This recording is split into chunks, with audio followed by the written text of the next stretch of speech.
అన్నా ఏంది కటింగ్ ఎలా ఉంది? కటింగ్ ఇచ్చావా? తొండకి విక్కి పెట్టినట్టుందిరా.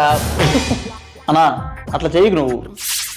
నీకు నచ్చితే నచ్చిందని చెప్పి లేకపోతే లేదు. ఇట్లా డిస్కస్ చేయకు ప్లీజ్. ఫ్రూట్ అమ్మకి చూపిస్తే మురిసిపోద్ది. ఏరా కటింగ్ వెళ్ళమన్నా వెళ్ళావా? కటింగ్కే వెళ్ళొస్తున్నామ్మా. ఒళ్ళు పగిలిపోద్ది, మూసుకొని వెళ్ళి డిప్ప కటింగ్ చేయించుకుని రా. మమ్మే కటింగ్ బాగానే ఉంది, నీకే అర్థం కావట్లేదు స్టైల్ ఇది. సరేలే డాడీ రాని మీటింగ్ పెడదాం. డాడీ ఎందుకు మా ఇల్లు వస్తాగు. ఎరా చింపురు జుట్టుగా, ఆ జుట్టుతో ఎలా ఉండబోతుందిరా నీకు? ఒక్కసారి అద్దం దగ్గరికి వెళ్ళి ముఖం చూసుకో. జన్మలో అద్దం దగ్గరికి వెళ్ళవరా నువ్వు? ఎరా చింపిరి, ఇక్కడికి వెళ్ళారు. రే నాది ఇంకా చింపిరేరా. నీ జుట్టు ఇప్పుడు నేను చూసుకున్నావా? పొలంలో ట్రాక్టర్స్ దున్నితే ఎలా ఉంటది అలా ఉంది నీ జుట్టు.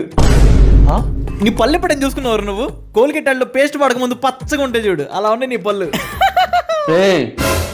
పర్సనల్ బౌండరీస్ దాటకు. నీ పర్సనల్ మ్యాటర్స్ ఎప్పుడు తీయలేదు నేను. నువ్వు కామెడీగా అన్నావు, నేను కామెడీగానే అన్నాను. ఇటు చూసావా? రే మీ గోలేంట్రా? గొడవ పుడకైపోతా. ఈ పెద్దోళ్ళు ఉన్నారే అసలు అర్థం గారు.